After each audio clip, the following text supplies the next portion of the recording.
Pampa Debates. Oferecimento GBOX Previdência e Seguro de Pessoas. A proteção certa para a sua família. Unimed Porto Alegre. Cuidar de você. Esse é o plano. Biscoitos Zezé. Carinho que vem de família. O Banrisul te conecta. Banrisul Digital. Clique e simplifique. E Sescope RS. Cooperativismo. A grande força do Rio Grande. Olá, boa tarde. Pampa Debates está entrando no ar hoje sem Paulo Sérgio Pinto. O Paulo Sérgio que está num compromisso, está no Fórum Água e Vida em Guaíba, que é uma parceria da Corsã com a Rede Pampa. E eu, Cris Bart, estou aqui nesse desafio de comandar essa bancada, que ao meu lado está Idenir Sequim, vereador. Olá, Idenir. Boa tarde. Meus colaboradores hoje vocês estão colaborando comigo. Mas hoje eu estou me sentindo naquele teu programa da meia-noite. No meu antigo programa. O antigo programa, só que masculino. Os garotos aqui, todos. Então tá. Obrigado pelo garoto.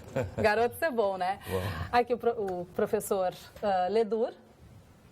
Olá, professor. Tudo bem? Muito prazer estar contigo. O Paulo Sérgio que se cuida. O vereador Adelicel e Omar Ferri.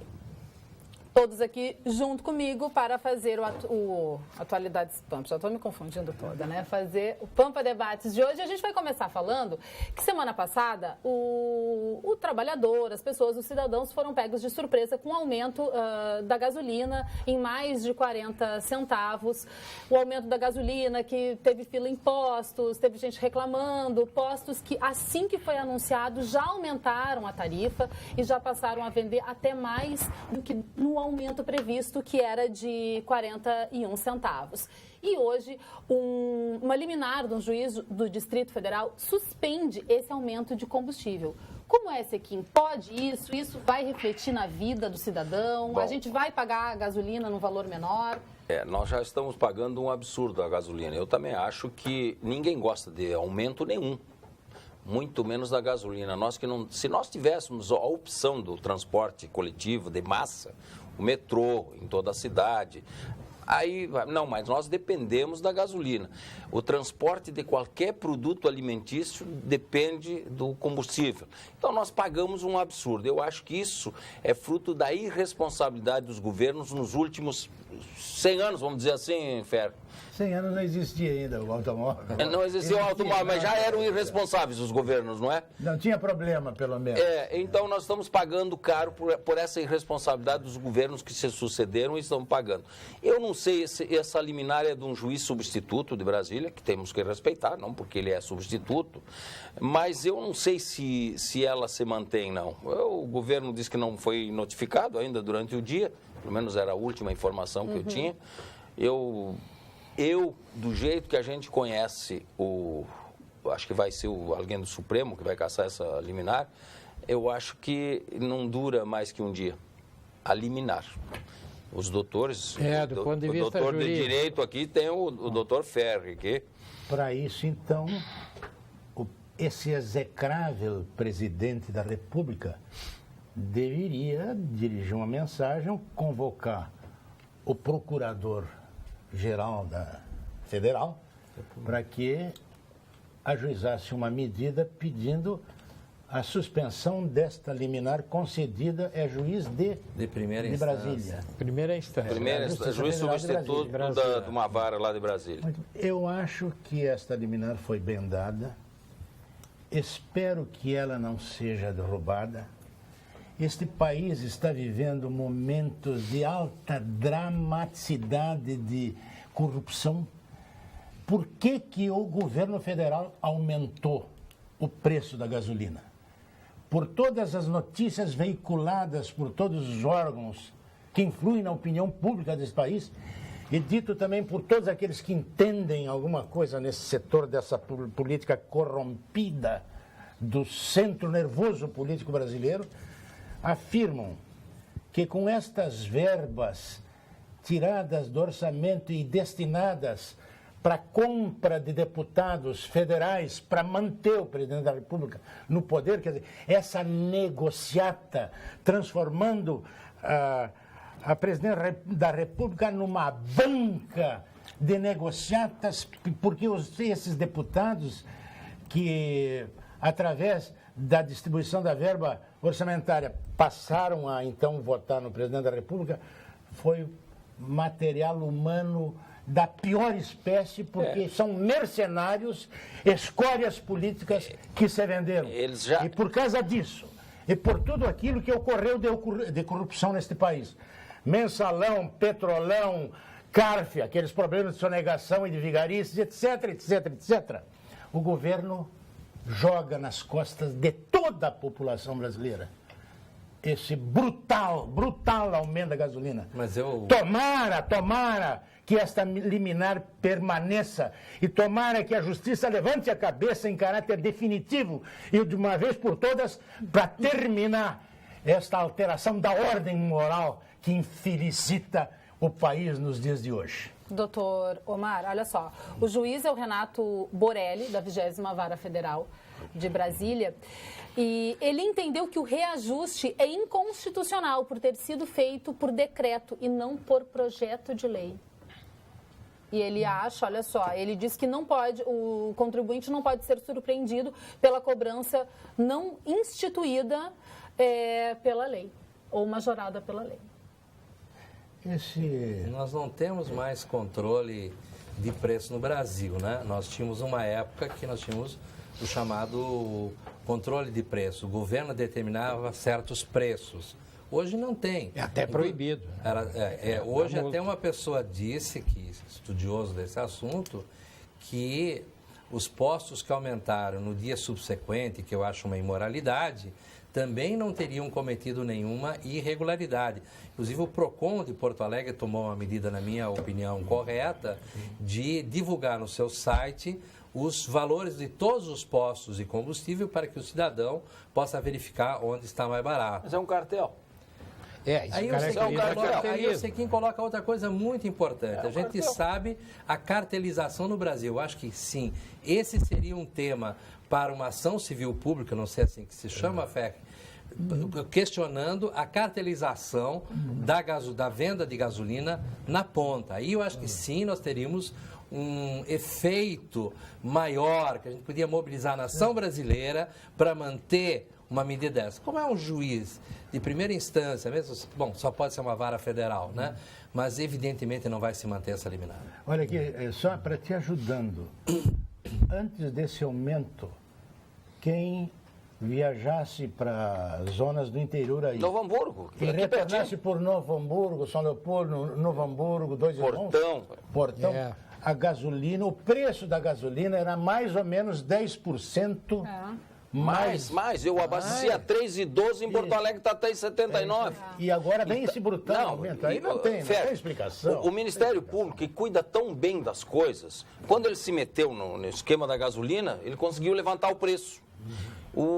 Quem era o superintendente da ANP em Porto Alegre, Edson Silva, não esqueço do nome dele, ele ficou bravo com os postos de Canoas e Novo Hamburgo, que devia ter algum problema para estar cobrando mais barato. Ao invés de se rebelar contra a cartelização, não, ele foi cobrar os caras que vendiam mais barato. Então, tem absurdos em todos os lugares. A ANP, essas agências reguladoras, Sequim, não estão aí para defender o status quo econômico das corporações. Eles estão para fazer um equilíbrio entre o econômico e a sociedade. Então, é uma agência reguladora. Ela deveria pressionar, inclusive, nisso. O que as instituições também devem fazer é verificar os postos de combustível que a imprensa nacional deu essa semana, de um dispositivo que era colocado na bomba de gasolina para que, se você abastece com 20 litros, na verdade você só teria 19 litros, ou seja, já era mais caro do que esses 41 centavos que está aumentando. Então, a bandalheira total nesse país. Se fala que, bom, o político é corrupto, etc. Nós sabemos o que existe no Brasil hoje, não precisa nem repetir aqui. Agora, que esse negócio é endêmico, né? Antigamente existia a COAP, que era a Comissão de Abastecedora de Preços, que foi substituída pela COFAP e depois substituída por um outro organismo nacional, cujo objetivo era... A SUNAB, obrigado. Era exatamente controlar esses preços, evitar essas majorações absurdas. Então, o governo daquela época, o Getúlio Vargas, o Juscelino Kubitschek e outros, o João Goulart, etc., que levavam à risca e davam muito valor a esse tipo de legislação em defesa do povo, né? Era o governo que controlava isso e que defendia, digamos assim, a população mais carente deste país. Hoje é o governo que aumenta estupidamente esses preços. É o maior interessado. E depois, então, o cara que vive nas beiradas maltrapilhas da cidade, em barracos, não, mas isso não interessa, isso é para a burguesia que anda de carro aí. Que vai comprar um quilo de feijão, um quilo de arroz, para ver se tudo isso não aumentou.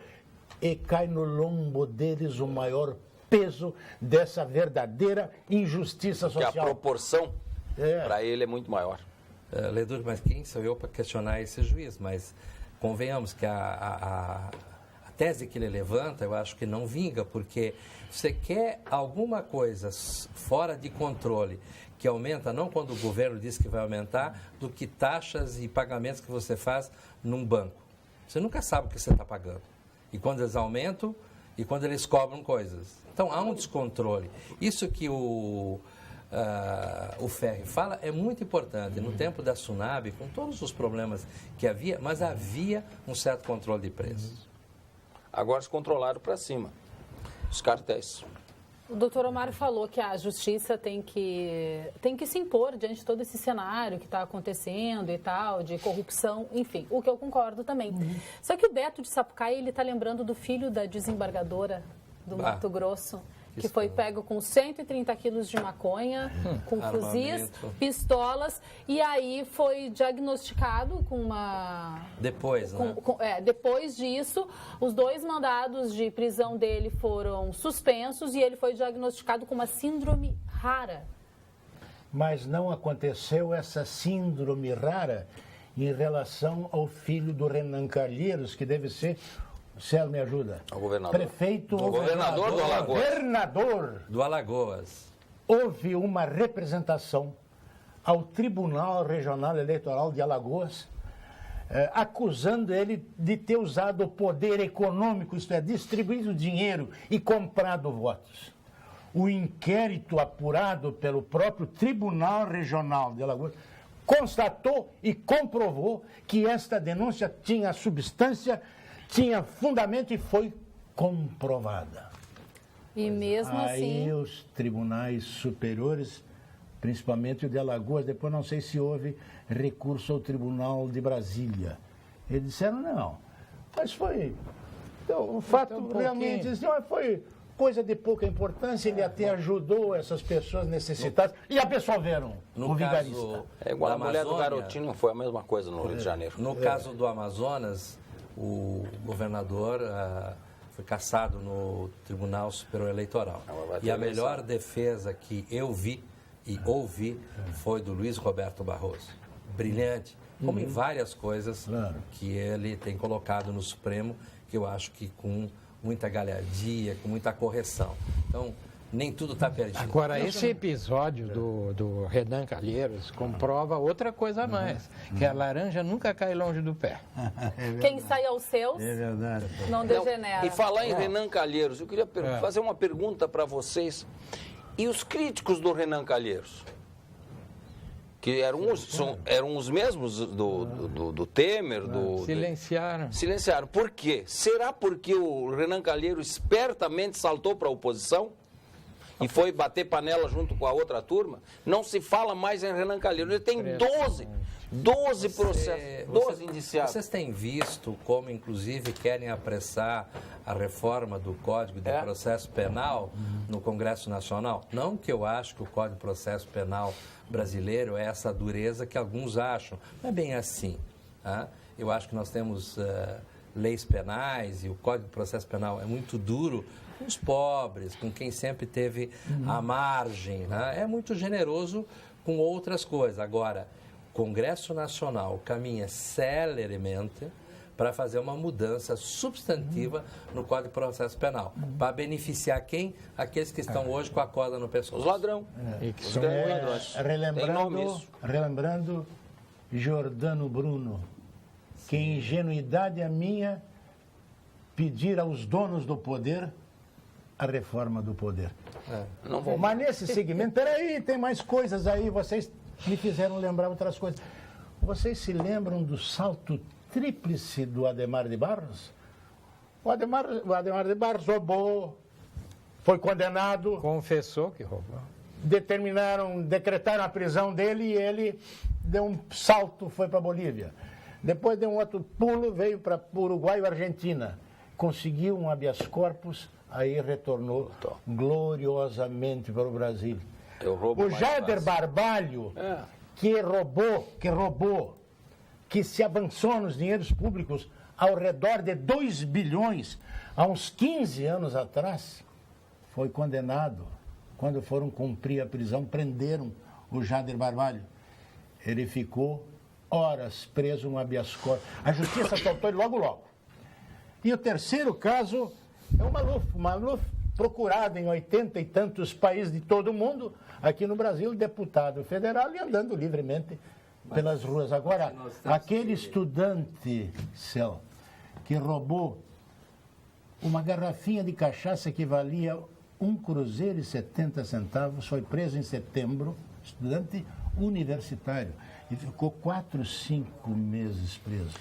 Uma negra que roubou alguma coisa, um leitezinho para sustentar a família, porque pobre, miserável, tem que roubar mesmo, vai morrer de fome. Ela tem que escolher uma opção. Ficou na cadeia como exemplo. Mas os casos da bolacha subtraída numa loja no centro de Porto Alegre, em plena Rua da Praia, chegou aí ao STJ. Aí foi considerado um caso de bagatela. Tá? Ficou livre por causa disso. Mas depois de quanto tempo? Eu acho, anos, 11 anos, se eu não me engano. Agora, o caso da desembargadora, me desculpem, é o caso mais escandaloso da justiça brasileira dos últimos anos. Entendeu? Eu sei o que é uma mãe quando tem um problema com o filho, no entanto, na posição que ela ocupa, não poderia ter acontecido o que aconteceu. E a Cris que leu aqui qual é a síndrome dele, é uma síndrome rara, e que não tem tanta gente que tem isso, e nunca foi levantado, porque ele já não foi o primeiro caso de prestação de contas com a justiça que esse jovem, nem tanto, teve. Portanto, é um caso grosseiro. E eu gostaria de saber o que vai dizer o Conselho Nacional de Justiça, o que vai dizer a Associação Nacional dos Magistrados do Brasil. Eu quero ouvir também os magistrados individualmente, porque eles não podem calar. Eu, como político, quando sei de coisas escandalosas, eu tenho falado, tenho cobrado. Agora, eu também quero ver o Ministério Público, o Judiciário se pronunciar quando os seus tisnam a sua história. Olha, aqui tem exemplos, para terminar, eu não estou falando demais, me perdoem. Mas tem 2 exemplos que são dignos de citação aqui no Rio Grande do Sul. Um prefeito de uma cidade do interior entrou em férias. Manteve o telefone público dele pago pela prefeitura, porque ele atendia pessoas interessadas em problemas do município na casa dele e muitas vezes telefonava mesmo ele de férias, é verdade.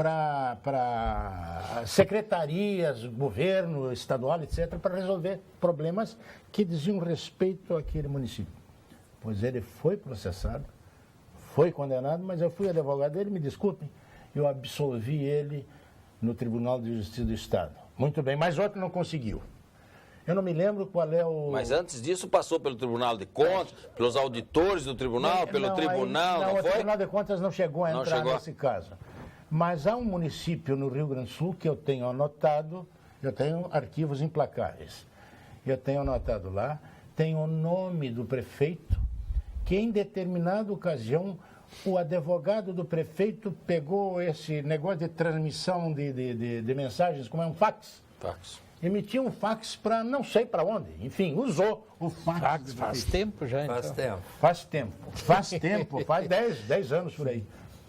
Pois houve a denúncia e o prefeito foi condenado e perdeu o cargo por decisão do Tribunal Regional Eleitoral aqui em Porto Alegre. Perdeu o cargo de prefeito por causa de uma folha. Aí o cara pagou, o advogado disse, olha, eu quero pagar, eu não quero prejuízo para a prefeitura, quando o negócio preteou, né? Não, ouvidos mocos, a justiça é uma beleza de justiça. Como devemos acreditar na justiça? Ela é implacável. Só que não condena da mesma forma ricos e pobres, nem negros e brancos. E quando então o vereador e o prefeito de uma cidade pequena são condenados. O senador, o governador e o presidente, Deus o livre. É isso aí.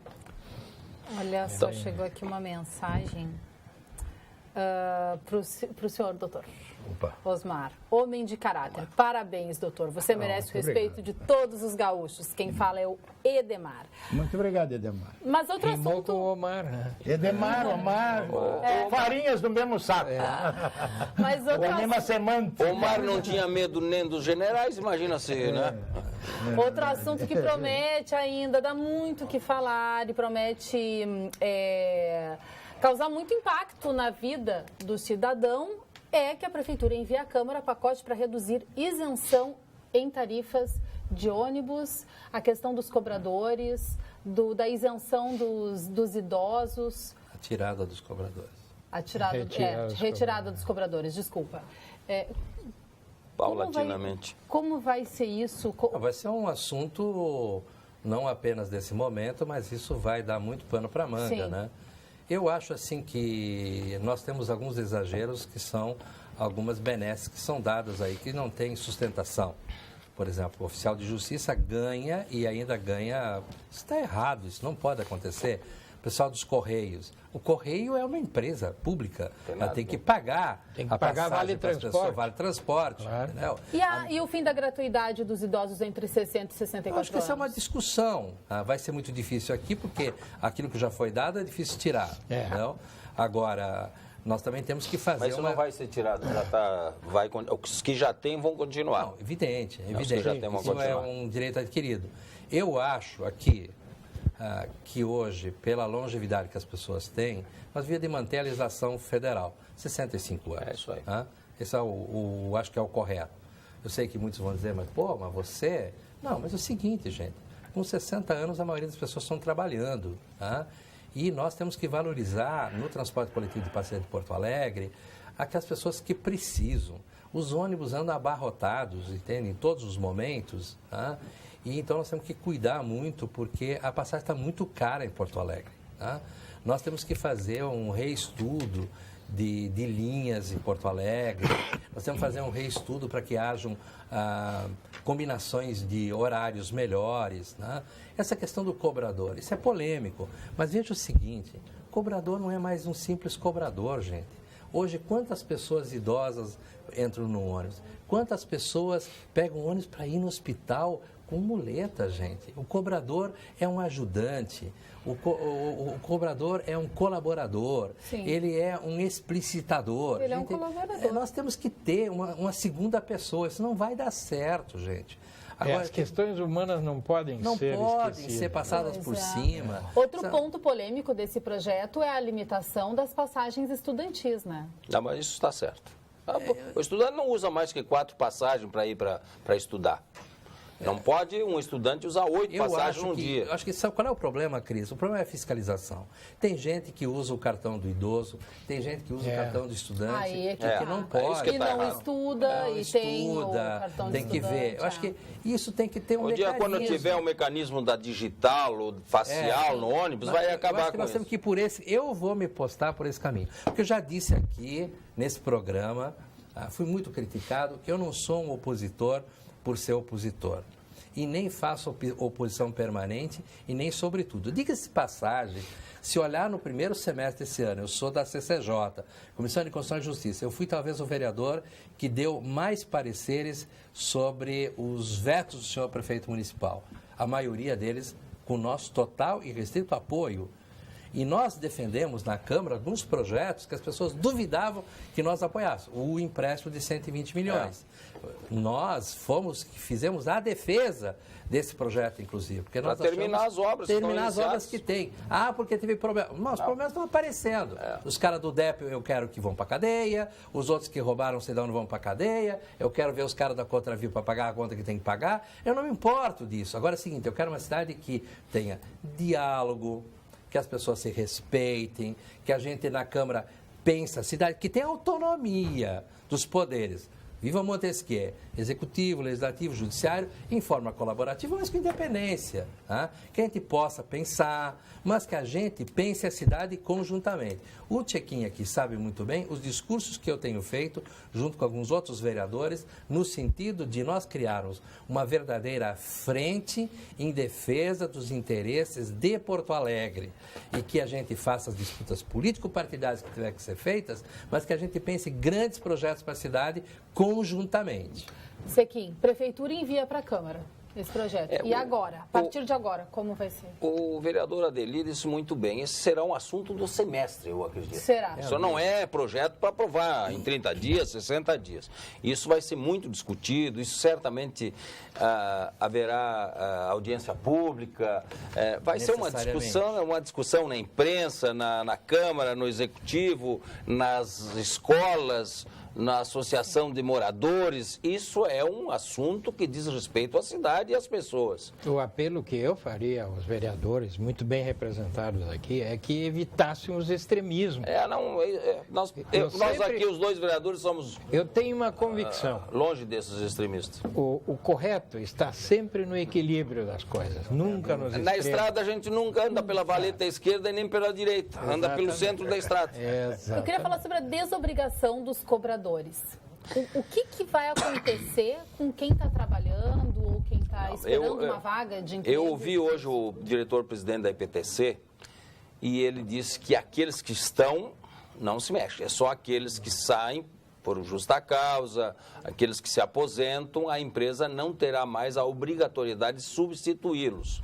Mas os que estão, o emprego está garantido e não podia ser diferente. Eu acho que aí sim. E ao lado disto, acho que tem que preparar os cobradores e tem que dar condições para eles serem relocados na própria empresa, como motorista, como alguma coisa. Tenho certeza que as próprias empresas não querem perder o colaborador, o trabalhador que é trabalhador, efetivamente. Tomara que não. Ninguém quer admitir gente. Eu há muito tempo penso o transporte coletivo de passageiros de Porto Alegre.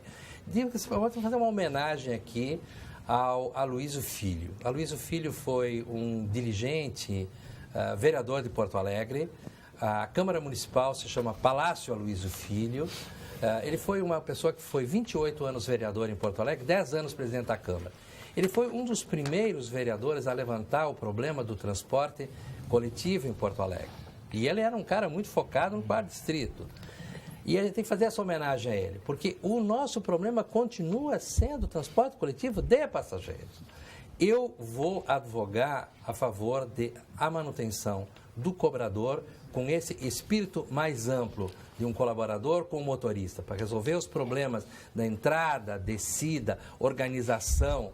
Eu quero sim que haja uma fiscalização e talvez aí ele possa ter uma tarefa importante para nós resolver, como a maioria agora passa o cartão, nós temos que resolver o problema da fraude, de quem usa do aposentado, de quem usa do estudante, que não é estudante nem é aposentado.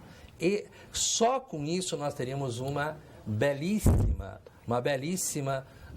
de uma mudança nessa situação. Por exemplo, aquele cidadão que já tem mais de 60 anos, 65, o dono da casa, a dona da casa, que usa o cartão para a sua empregada, para seu funcionário, para o seu jardineiro, usam o cartão. Eles não andam de ônibus, eles andam com o seu carro e muitas vezes com o seu motorista, mas tem o cartãozinho de idoso para dar para outra pessoa andar. Isso tem que parar. Isso tem que parar. Só vou dar um recadinho aqui para o nosso telespectador. Olha só, o Conselho Regional de Medicina Veterinária preocupado com a formação de bons profissionais e com a saúde humana e animal, é contra o ensino à distância na medicina veterinária. Não podemos permitir que um curso que trata de vidas seja ensinado de forma digital. A vida não é virtual. Portanto, o ensino desta profissão não pode ser 100% à distância. Conselho Regional de Medicina Veterinária do Rio Grande do Sul. Responsabilidade e cuidado com a vida. Mais um recado para você ligadinho aqui no Pampa Debates. E agora nós vamos à mensagem do Conselho Regional de Engenharia e Agronomia, CREA-RS, valorização e defesa da área tecnológica. CREA-RS, em foco. O Conselho atua em todo o estado com 44 inspetorias para fiscalizar o exercício profissional, coibindo atividades técnicas de pessoas não habilitadas e garantindo a segurança da sociedade nas obras e serviços da área tecnológica. Acione o Disque Segurança pelo número 0800 510 2563. CREA-RS, valorização e defesa da área tecnológica. Continuando falando aqui das questões da capital, pelo segundo dia consecutivo teve manifestação dos motoristas de Uber e Cabify, que transformou o trânsito da cidade num caos, numa hora crítica, né, no horário do rush. E essas manifestações, hoje, no fim, desligar o aplicativo e ninguém conseguir pegar o aplicativo não seria mais eficiente? É um tiro no pé, Agora, falando para os taxistas, quando houve aquela grande discussão lá na Câmara de Vereadores, onde os taxistas lotaram uma ala, o pessoal do Uber lotaram outra ala, para muitos taxistas o mercado é bom, o mercado vai falar. Já começou a falar. Os taxistas hoje devem estar dizendo, puxa vida, não é só nós que tínhamos problemas. Vocês podem ter certeza que essa manifestação de hoje mostra que o mercado realmente vai falar. Estão achando barato a tarifa do Uber e do Cabify, estão achando que não tem segurança. E os taxistas... Quais foram as razões desse movimento, Sequim?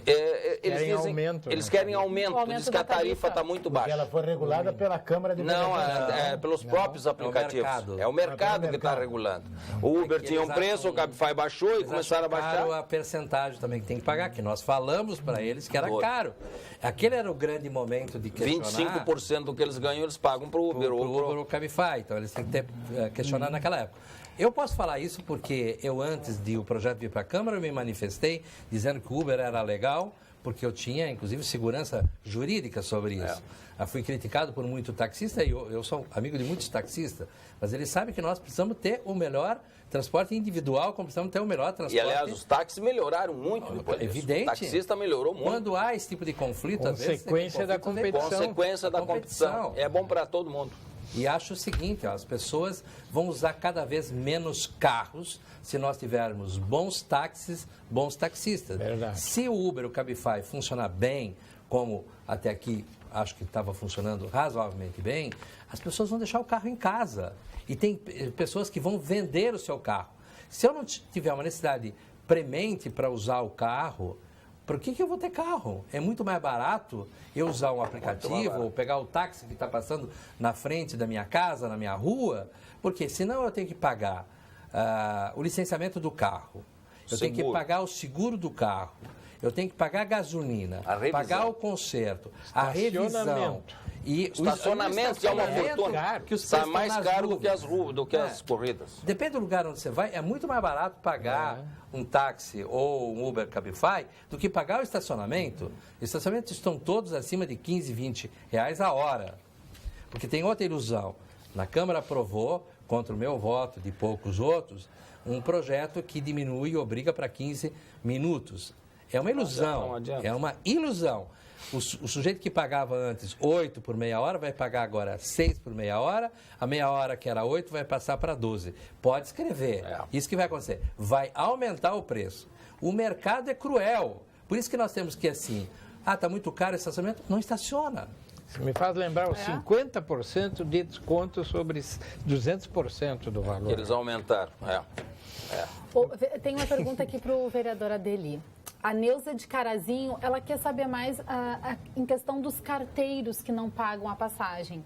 Sim, o caso de Porto Alegre, né? É a lei municipal de Porto Alegre na qual os carteiros não pagam.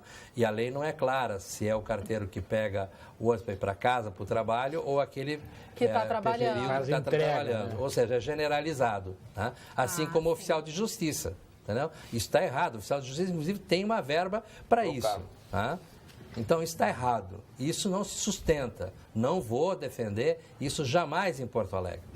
Agora eu ouvi uma notícia e eu resolvi trazer para debater com vocês. Olha só, ao dar posse hoje em Brasília ao ministro da Cultura, Sérgio Sá Leitão, o presidente Michel Temer pediu que ele ajude as escolas de samba do Rio de Janeiro. O carnaval faz parte da cultura e do turismo brasileiro. Ainda há pouco recebi presidentes de escola de samba que estão contigo hoje. Ajude-os. É preciso ajudarmos com o apoio do governo. Então, ele pede ajuda federal às escolas de samba do Rio de Janeiro. E as nossas. Né? E as de Porto Alegre. E as escolas, e a saúde, e a segurança, e tudo. Não, isso é tudo demagógico do Temer também, nessa hora difícil, que ajudar. Nessa hora de discurso, discurso é uma coisa. Você fala qualquer coisa. Quero ver sustentar depois. Continuam neste país absurdos insuportáveis. Né? As faculdades nem papel higiênico têm mais. Os colégios estão em ruínas por todo este país. Os CIEPs, que o Brizola magistralmente e com uma visão de futuro construiu, me parece que todos eles têm os seus problemas. A educação virou zero. Este é um país de absolutamente gente ignorante. Com gente ignorante, eu quero dizer o seguinte: gente que não perdeu a consciência política e que se lê uma notícia de jornal, 75 dizem que os analfabetos funcionais desse país, o que tu acha, Lidu? Analfabetos funcionais desse país, 70% não entendem aquilo que leem. Por que razão? Por causa da escola básica, do colégio. Não só o que lê, mas o que assistem à televisão. Sim, o que ouve, pior ainda. O Barão de Tararé que dizia que a televisão é o meio mais rápido e mais fácil de instaurar a imbecilidade social, uma coisa assim. Ele tinha razão total. As televisões hoje têm programas assim insuportáveis. O Darcy Ribeiro criticando uma ocasião a loira aquela da Rede Globo, como era o nome dela, que cantava? Xuxa. A Xuxa. O Darcy Ribeiro, a respeito da Xuxa, disse numa determinada ocasião: a Xuxa que me desculpe, mas os programas dela apenas estão ensinando as criancinhas a serem eróticas. E era uma verdade mesmo. Em que pé está a educação desse país? Veja o que aconteceu, vocês sabem disso e acho que usam isso toda hora, com a Coreia do Sul. Com a ilha de Formosa lá, que tem um outro nome, com mais um país da Ásia, do sul da Ásia, a leste da Índia, que eu não me lembro o nome. Foi educação. Aqui está um professor que pode falar em educação para dizer qual é a situação educacional deste país. De miséria moral, de miséria intelectual. Vergonhosa a nossa situação. Nós estamos no penúltimo lugar no mundo em matéria de educação. E aqui na América, só acima do Haiti, que foi um país destruído uma vez ou duas por terremotos que não ficou... Tem lugares que nas casas não ficaram de pé, tanto que eles estão desesperados, andando pelo mundo afora, inclusive aqui no Brasil, para ver se pegam algum emprego para não morrer de fome. Isso aconteceu no Haiti. Só o Haiti está atrás do Brasil em matéria de educação. Quer dizer, esse é um fenômeno dantesco, escandaloso. E esse presidente da República de meia cara, incompetente, irresponsável, pedindo para o ministro da Educação transferir dinheiros orçamentários para escolas de samba, enquanto nós e outros municípios estamos terminando com o carnaval porque é um gasto que uma municipalidade não pode suportar. Se não me engano, aconteceu isso com Uruguaiana aqui em Porto Alegre e umas outras cidades. E agora pro acampamento. Esse governo é um governo imbecil. Em Porto Alegre, nós queremos acabar com o EJA, né, que é a Educação de Jovens e Adultos. É um erro brutal. Esse país, quando se fala em Anísio Teixeira, em o Darcy Ribeiro e Paulo Freire, as pessoas ficam olhando quem são eles. É o tripé da educação do Brasil. Gostemos ou não das suas ideias, etc e tal, mas estes são as pessoas que construíram as diretrizes da educação nesse país. Postas em práticas no caso do Darcy Ribeiro, pelo engenheiro Leonel de Moura Brizola, que criou essas escolas de turno integral. Uma pena que quando o Leonel Brizola morreu, o partido foi junto. Infelizmente, né? Infelizmente. Agora, a questão da educação, ela leva consigo todas as outras grandes questões. Um povo com um sistema educacional desenvolvido é um povo que não cria problemas na segurança. Ele vai saber cuidar da sua saúde, que são as questões mais cruciais desse país: educação, saúde e segurança. Que, aliás, os governos teriam que se preocupar exclusivamente com essas questões. E não cuidar do ACS, gás, mineração. E com a decência e com a ética da moral social que já não existe mais. Vou dar 2 exemplos. Eu morei na Farrapos, esquina Maranhão, quando estudava. Isto é, no início da década de 50. Os leiteiros e os padeiros em carrocinhas ou em carros caminhonetes depositavam na porta dos nossos apartamentos leite e pão. Nenhuma vez, nos 3 anos que eu morei na Farrapos, nenhuma vez. Alguém levou leite ou pão, alguém roubou qualquer coisa. Aqui, em Gramado, uma dessas empresas produtoras de chocolate inventou de fazer uma experiência, botar uma mesa num determinado lugar e botou uma variedade enorme de chocolates, com os preços de cada um dos tipos de chocolate. Então, o cidadão chegava lá, pegava o chocolate, pagava lá no recipiente onde deveria pagar e ia embora. Parece que 40%, 50% ou 60% dos caras não pagaram. Só levavam chocolate. Pegaram a mercadoria e iam embora. Que incrível isso, que vergonhoso isso. É uma vergonha. Agora, eu sei que falta muitas vezes recursos para a educação, para a saúde, para a segurança. Mas tem muito dinheiro saindo pelo ralo nos 3 setores. Não, todos os setores. Nos setores. Olha, nós temos quantos professores em licença e interesse no município, no estado e na nação? Em São Paulo, cada ano o professor tira 1 mês de licença para tratamento de saúde. Todos eles. É a média. Na média. Falando um pouco aqui da participação do nosso telespectador, olha esse desabafo. Acompanho todos os dias o programa e gostaria de expressar a minha opinião em relação ao caos brasileiro que estamos mergulhados. Nossas instituições estão sendo desrespeitadas e o país enxovalhado com deferimentos e indeferimentos. Conclusão. Para que tenhamos uma representação imparcial e cessar a impunidade, os ministros não podem ser indicados por presidente e muito menos aceitos por políticos. Caso contrário, nada muda, assina Milton Lacal, e aí ele bota assim, 72 anos de desilusões. Eu acho que ele deve estar se referindo aos ministros do Supremo. Eu também concordo, não tem que ser indicado por presidente, né? Suprema Corte. Que aqui parece que a meritocracia é nome feio. É por isso. Quando eu acho que tinha que ser por mérito. Porque ministro... Ora, se fica muito tempo o PT, tem mais ministros do PT, então, teoricamente, eles vão votar de acordo. Sim. Se fica mais tempo o Fernando Henrique Cardoso, também ficou 8 anos, então tem os ministros do Fernando Henrique Cardoso. Agora o Temer já colocou 1 ou 2. Um desses, mais um lá no Tribunal Eleitoral. Se durar até mais o ano que vem, é capaz de trocar mais alguém. Então é assim. Se é indicado, é isso que acontece. Não... No caso do Procurador-Geral da República, ele está indicando o segundo nome da lista, não o primeiro.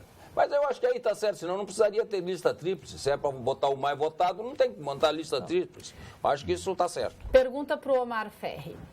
Como o Brasil pode implementar a formação básica e médica educacional atual? Fora as obrigações do governo, como outros órgãos poderiam agir? Não sei. Quem pergunta é a Marlene de Camaquã. Marlene, eu não tenho resposta para isso. Eu fui professor em Encantado há muitos anos atrás e professor de latim aqui em Porto Alegre em 1950, por aí.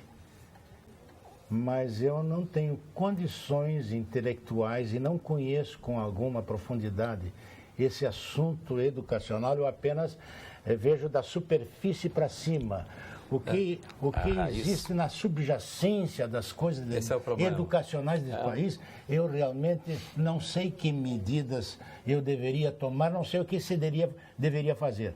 Agora, uma coisa é certa, essa esculhambação existente hoje em todas as escolas do Brasil, em que os professores estão sendo desrespeitados por alunos irresponsáveis. Pelos pais dos alunos. Pelos pais dos alunos. Por governo. Isso, pelo menos, eu entenderia de evitar. É que a Constituição brasileira diz que a educação é um dever do Estado, da família, das pessoas. Qual é a nossa colaboração com a educação? E qual é a colaboração dos pais, da entidade familiar? Se tem um problema na escola, a mãe vai lá e peitar a professora ou o professor, aí tem um problema gravíssimo, entendeu? Você dá sustentação, o filho sempre tem razão. Não é verdade isso. Não é verdade. Isso é um absurdo. Mundo. Isso é um absurdo. Nós vemos problemas gravíssimos nas escolas, de desorganização na escola. E tem escolas privadas que acabam deixando esse laissez-faire, ou seja, porque tem que ganhar o aluno para ficar. O aluno se tornou um cliente. O aluno se tornou um cliente. O pai vai lá e diz assim, mas eu estou pagando, está pagando, e aí? Entendeu? E o aluno diz para o professor, sou eu quem pago o teu salário aí, o incompetente. Isso aí. Ora, Mas ele diz isso porque o pai dele diz assim, eu pago o teu E salário. porque o diretor é covardão também. O pai Porque tem essa o secretário de postura. Educação é Ele covardão aprendeu com por o pai também. dele. Agora, Essa gente, postura. porque perdemos o princípio de autoridade neste país. É isso aí. Eu posso falar pela minha área, que é de língua portuguesa. Onde é que se aprende uma língua? É no texto, aqui, está aqui, dentro do texto, na leitura. E aí a escola tem que dar condições. O que ela tem que oferecer para o aluno? Ela tem que oferecer para o aluno um bom texto. E aí não tem dinheiro para xerox, não tem dinheiro para livro. O último governo do Estado a comprar livros para as bibliotecas escolares foi o governo Colares.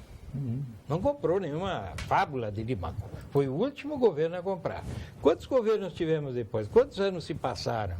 Em torno de mais de 20. As bibliotecas escolares são um escândalo. Elas estão completamente abandonadas. As bibliotecas. Isso que eu reclamo muito do CEPERCS.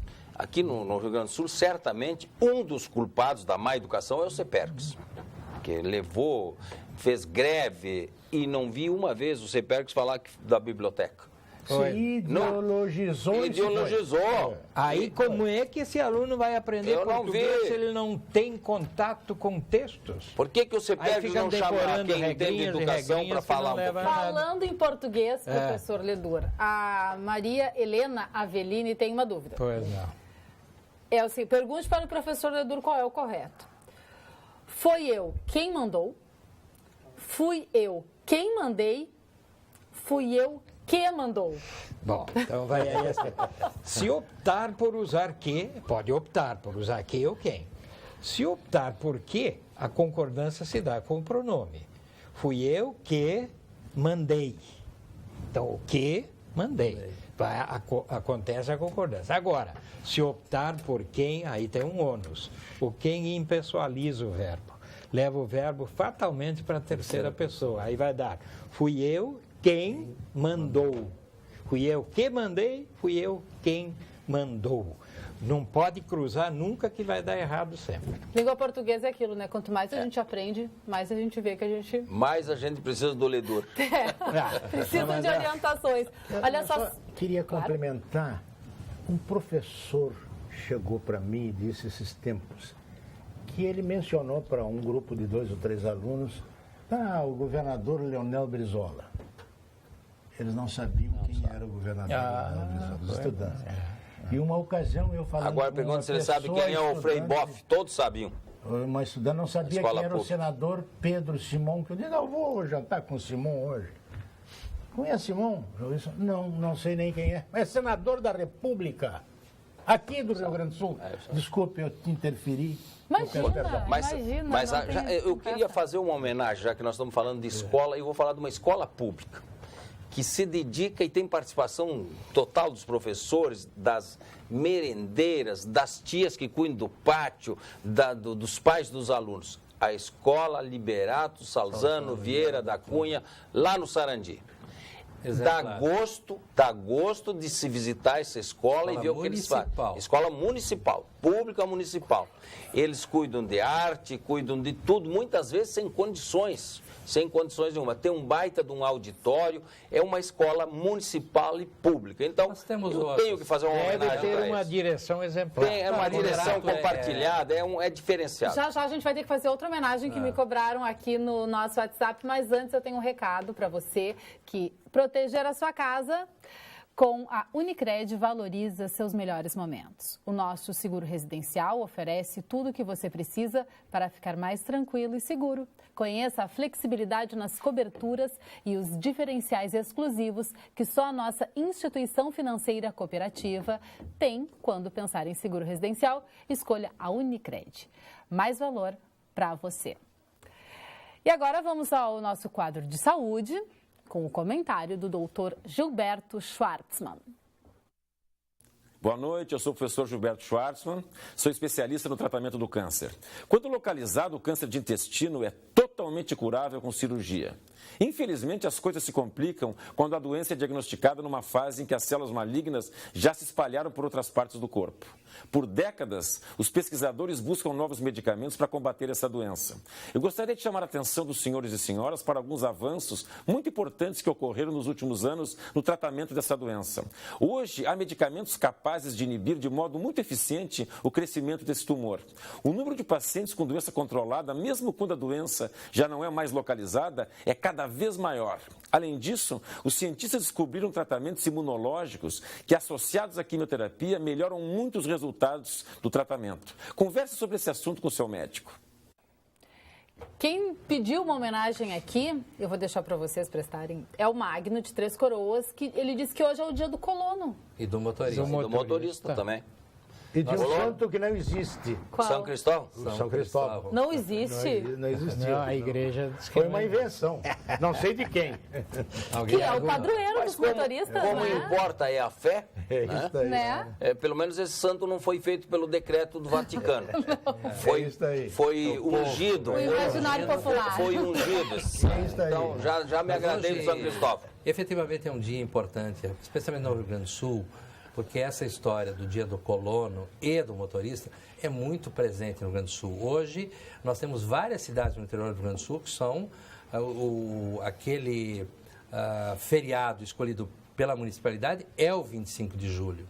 E tem toda essa questão da dia da imigração alemã. Imigração alemã, né? Então, dia 25 de julho, por isso tem o Clube 25 de Julho, o Esporte 25 de Julho. Cantei no coral 25 de julho. Exatamente.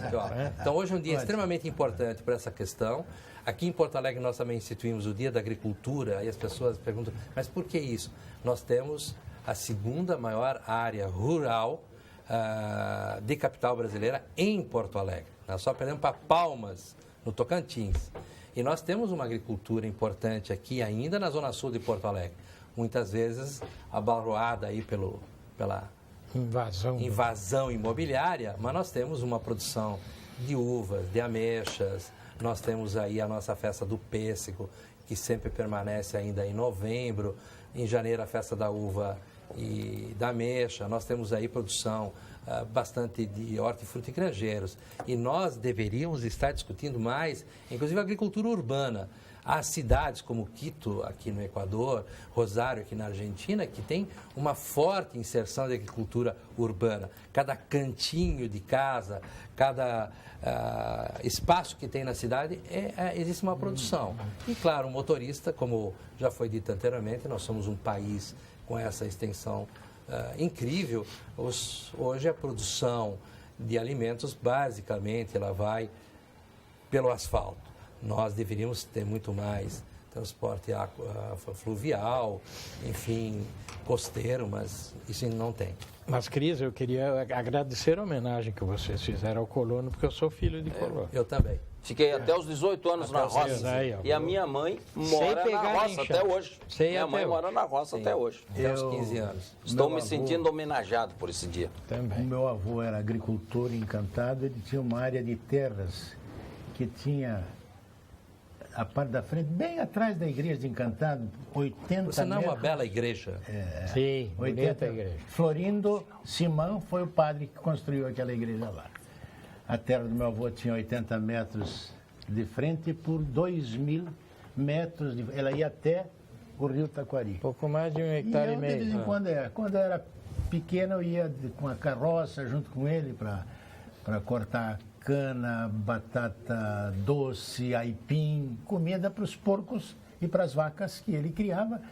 Assim, trabalhando dia e noite, ele criou 13 filhos, 12 filhos e uma filha de criação. Que maravilha. E ainda tenho hoje família Preto, lá em Encantado, são meus parentes, são agricultores. Os Poleto, do interior de Antagorda, num distrito chamado Itapuca, não sei se vocês conhecem. Claro. Agora é município. Hoje é município. Não, aquela é Itapuca. Não, tem duas Itapuca. É para lá de Arvorezinha. duas. Itapuca é distrito foi distrito de Encantado, agora é distrito de Antagorda. No e interior. tem uma atração fantástica lá, tem uma gruta enorme que até hoje não encontraram um fim. Dá uma festa, então, em janeiro, lá no dia de São não sei das quantas, enche de gente. Legal. E a família Poleto de Itapuca são todos meus parentes, são todos ainda agricultores, com uma exceção de uma professora, de um comerciante lá. Tá aí a nossa homenagem, então, para o Dia do Colono Motorista, pedido da nossa audiência. Muito obrigado. E agora vamos ao ponto final. Ponto final. Oferecimento Produtos Gimo. Qualidade comprovada. FCDL apresenta Que Comércio, o maior e mais completo programa de qualificação e gestão de empresas. Ponto final, vereador Sequim. Bom, nós falamos tão mal das emendas parlamentares que foram criadas pelos deputados como impositivas. É obrigado, o governo é obrigado a dar. Longe dessas que o Temer usou, não, se foi bem ou se foi mal, eu quero elogiar a bancada gaúcha de todos os partidos. Todos os partidos fizeram uma emenda dessas impositivas para criar, para construir o Hospital do Câncer Conceição. Esta é uma das obras que nós devemos festejar. Vai começar logo em seguida, porque esse recurso é obrigado, liberado em seguida. É positivo e o projeto está praticamente pronto, vai ser feita a liquidação. Então, eu quero elogiar todos os deputados federais gaúchos que assinaram esta emenda impositiva, que obriga a destinar esse dinheiro lá para a construção do Hospital do Câncer Conceição, que serve muito para Porto Alegre, mas serve muito para a grande Porto Alegre e para o estado todo do Rio Grande do Sul. Vereadora Adeli. Eu quero aqui saudar o trabalho que está sendo feito na área do 9º Batalhão de Polícia Militar aqui de Porto Alegre, comandado agora pelo Tenente Coronel Amorim, que juntamente com a IPTC, com a Polícia Civil e outras instituições, está fazendo um verdadeiro pente fino no centro, Cidade Baixa, etc. e tal. Principalmente focado nessa tristeza que é o roubo de celular, essa questão da venda de óculos piratas faz mal para a saúde, essa questão do cigarro, etc. e tal. Então, a nossa homenagem aqui é esse tipo de trabalho. E também dizer que amanhã nós estaremos com o pessoal da FEComércio, Sequim, lá em Bento Gonçalves, exatamente discutindo esse problema da pirataria. Professor Ledur. Bom, eu, como sou da área do livro, não poderia deixar de falar um pouco em causa própria, que é a causa do livro que interessa a todos e que tanta falta faz à nossa cultura, em que o livro deveria estar muito mais presente. E como símbolo disso, eu quero mostrar um livro que ficou pronto agora, está com cheiro de tinta ainda, bem novinho, que é do Felipe D'Aiello, Ventos do Deserto. Este livro aborda uma questão crucial da humanidade, da história da humanidade, que é a questão do Oriente Médio. Ele criou uma ficção em que ele apresenta um personagem que é um espião, que nos mostra o que há por trás do Estado Islâmico, de todos os movimentos raciais e racistas que tanto nós odiamos, né? Presentes no mundo inteiro, de modo muito especial lá. Então, é uma forma gostosa de uma história que ele foi criada por ele, mas e que mostra uma realidade muito presente e muito difícil de compreender. Doutor Omar. Olha, eu mencionei a questão de alguns dias atrás, um fato perplexo que diz respeito ao Tribunal de Justiça de São Paulo.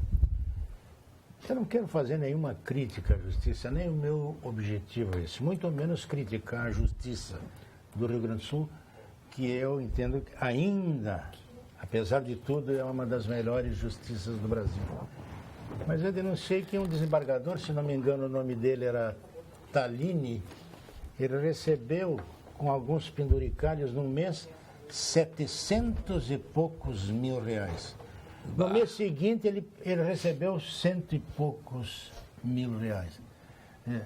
O Tribunal de Justiça de São Paulo precisa receber um puxão de orelha do povo paulista. Agora mesmo, o Lewandowski enviou para o Congresso Nacional uma lei visando alterar a LOMAN, que é a Lei Orgânica da Magistratura. E por esta lei, vejam vocês, por esta lei, o básico da magistratura nacional seria, ou é, de R$ 31.542. Mas tem penduricalhos. Por exemplo, eu vou ser meio rápido aí. Mestrado, doutorado, pós-doutorado vai para R$ 33 mil. Adicionais de auxílio moradia vai para R$ 45.736. Com auxílio alimentação, tem que se alimentar, homem. Vai para R$ 48.800. Mais o adicional de auxílio transporte, a gasolina encareceu. Eles têm todo o direito e toda a razão de receber esse aumento de 1.577. Mais o auxílio creche vai para 50.467. Adicionais de tempo de serviço vai para 53.621. Mais auxílio plano de saúde vai para 61 mil e uns quebrados. Nós vamos ganhar o brinde aqui. Mais assistência médica hospitalar. Mais auxílil permanente. Não vamos ganhar o brinde. Total. Mais adicional. Total. Eu me perdi na jogada aqui. Total. 79 mil. Quando aprendeu o Lewandowski também. Reais. Vai ganhar um brinde para trazer essa notícia triste. Pobre daquele gurizinho e daquela mulher que roubou um shampoo e que foi para cadeia. Condenada por esses mesmos. Mas olha só, você precisa conhecer o chá Sanitas do Laboratório Farmacêutico Lifar, da Dimed, que você encontra essa linha de chás na rede do Grupo Panvel. E os nossos convidados vão receber o mimo da Sanitas. Omar. Muito obrigado. Vereadora Adeli e vereador Sequim e também os nossos mimos. Mas olha aqui. Da Zezé. Cristo, foi sensacional. Quem sabe tu fica aqui, tchau pro Paulo Sérgio. Mas e o Paulo Sérgio? Não, o Paulo Sérgio perdeu o lugar. Ganhamos o jeton duplo hoje. Muito obrigada. Olha, vocês me ajudaram e muito a fazer o programa. Não é fácil aqui no lugar do Paulo Sérgio. Foi um prazer para nós. Não é, para mim. Nós gostamos muito. Para mim é que foi. Muito obrigada pela sua audiência, pela sua companhia. Agora você fica com as principais notícias do dia no Jornal da Pampa com Vera Armando. Tchau. Amanhã Paulo Sérgio está de volta.